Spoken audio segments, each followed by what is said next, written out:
بسم الله الرحمن الرحيم.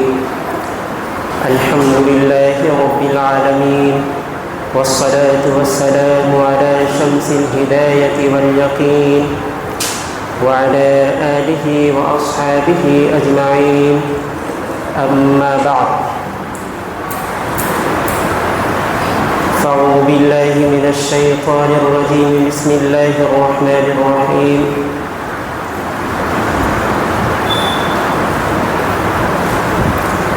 محمد رسول الله والذين معه أشداء على الكفار رحماء بينهم تراهم ركعا سجدا يبتغون فضلا من الله ورضوانا إلى آخره. صدق اللہ العظیم. میرے محترم بزرگوں اور نوجوان دوستوں،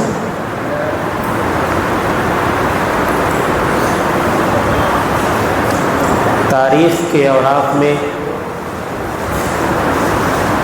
اور خاص طور سے اسلامی تاریخ میں بہت سے ایسے واقعات اور سانحے ملتے ہیں جن کو سن کر کے پڑھ کر کے کلیجہ منہ کو آنے لگتا ہے. ایسی شہادتیں ہمیں پڑھنے کو ملتی ہیں کہ جن شہادتوں کا ذکر کرتے ہوئے بھی اور سنتے ہوئے بھی دل کانپ اٹھتا ہے اور آنکھیں اشکبار ہو جاتی ہیں. انہی واقعات میں سے انہی ایک سانحے اور ایک شہادتوں میں سے ایک شہادت امام حسین رضی اللہ تعالیٰ عنہ کی ہے. بات یہ ہوئی تھی کہ اگلے ہفتے انشاءاللہ امام حسین رضی اللہ تعالیٰ عنہ کے سلسلے میں کچھ گفتگو ہو. ہم صرف یہ جانتے ہیں اور یہی صرف سنتے رہتے ہیں کہ 10 محرم آیا تو امام حسین کی یاد آئی گئی کہ وہ شہید ہوئے تھے، حالانکہ ہمیں یہ معلوم نہیں ہے کہ وہ کیوں شہید ہوئے تھے، کہاں شہید ہوئے تھے، بات کیا تھی، بات کیا ہوئی تھی. تو اس چیز کو انشاءاللہ مختصر طور پہ آج سمجھنے کی کوشش کریں گے کہ دراصل بات کیا تھی.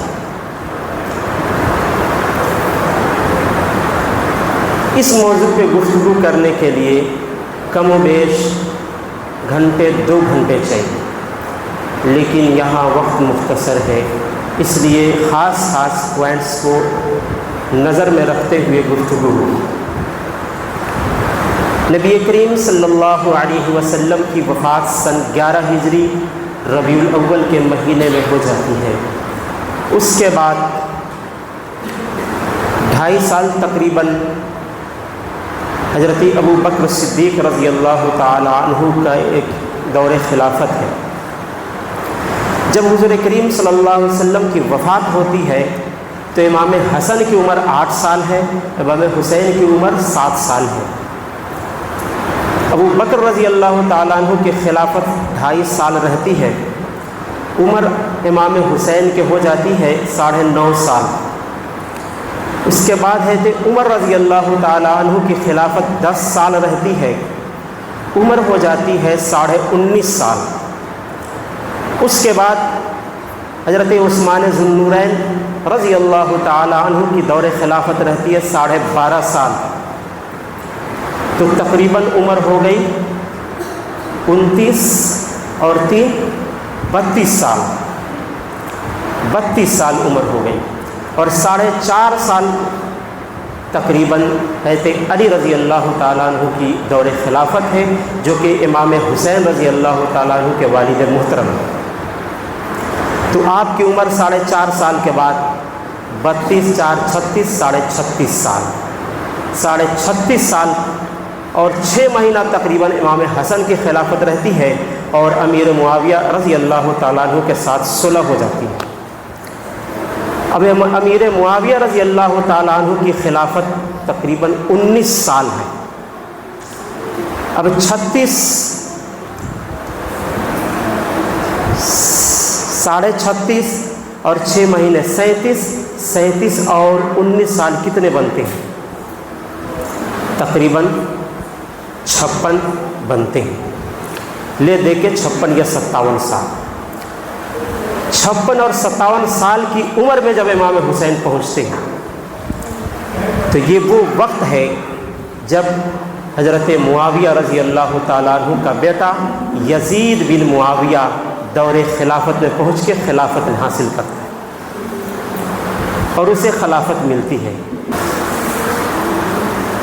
اس وقت امیر معاویہ رضی اللہ تعالیٰ عنہ، دیکھیے یزید بن معاویہ یہ خلافت کے اہل تھے یا نہیں تھے، یہ بات اگر ہم سمجھ لیں تو پھر امام حسین کا اختلاف سمجھ میں آ جائے گا کہ امام حسین نے اختلاف کیوں کیا۔ یزید بن معاویہ، امام حسین یہ سمجھتے تھے کہ وہ خلافت کے اہل نہیں ہیں، امیر المؤمنین بننے کے اہل نہیں ہیں، اس لیے امام حسین نے ان کی بیعت نہیں کی۔ تفصیل تھوڑی سی بعد میں آئے گی۔ امیر معاویہ رضی اللہ تعالیٰ عنہ انتقال کے وقت اپنے بیٹے کے لیے خلافت کے لیے بیعت لی، لوگوں نے بیعت کی۔ جب انتقال ہوا تو ان کا بیٹا یزید بن معاویہ وہاں نہیں تھے۔ اس وقت فی الحال حضرت امیر معاویہ رضی اللہ تعالیٰ عنہ شام کا علاقہ جو ہے، جہاں ابھی اپنے وہ بشار الاسد کی جو حکومت ختم ہوئی ہے، وہ علاقہ شام میں حکومت کر رہے تھے اس وقت، اور یزید بن معاویہ یہیں پہ خلیفہ بنتے ہیں۔ اپنے باپ کے جنازے میں حاضر نہ تھے، بلایا گیا، وہ آئے ہیں اور جنازہ پڑھ کر کے پھر لوگوں سے خلافت لی، بیعت لی ہے۔ پہلے ہوتا یہ تھا کہ اگر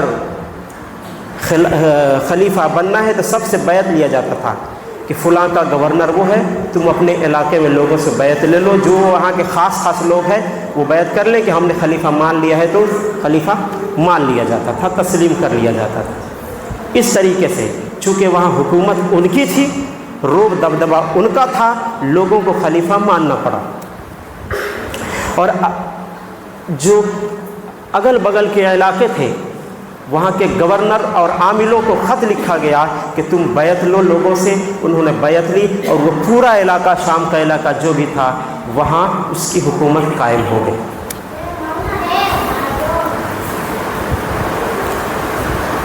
یہ بات شام کے اندر ہے اور معاملہ سب یہاں ہوگا۔ یہ شام کا علاقہ ہے۔ اب بات مکے کی آتی ہے، مدینے کی آتی ہے، کوفے کی آتی ہے۔ اس وقت جب یزید بن جاتا ہے تو وہ اپنے کمانڈر کو مکے میں حارث بن حر کو کمانڈر بنا کے بھیجتا ہے کہ مکے کی حکومت تم سنبھالو۔ اس وقت مدینہ کے اندر جو گورنر تھے ان کا نام ہے یزید بن عتبہ بن سفیان، ولید بن عتبہ بن سفیان، یہ گورنر ہے مدینہ کے۔ اور کوفہ کے گورنر اس وقت ہے نعمان بن بشیر، یہ صحابی رسول ہے رضی اللہ تعالیٰ۔ یہ ان کی عمر کافی ہو گئی تھی، بوڑھے ہو گئے تھے، لیکن گورنر تھے، یہ صحابی تھے کوفے کے اندر۔ اس وقت جب خط